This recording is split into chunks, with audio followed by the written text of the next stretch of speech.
आपके लिए क्रेन को लाना पड़ेगा, नीचे पता नहीं क्या है, नीचे झील है और क्या है?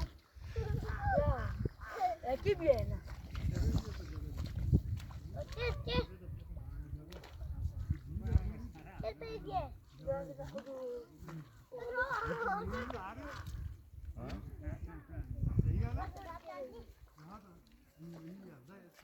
ये देखें जी,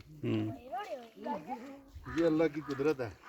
मैंने जिंदगी में पहली बार ऐसे देखा है कि झील के ऊपर मिट्टी भी है, घास भी है और नीचे सारी झील है और आदमी इस पे चलता है। ये तो रहा ये सारा ही गिरेगा तो घूम करके हम नीचे तैर के फिर बाहर आना पड़ेगा। आप निकल जाएं बाहर।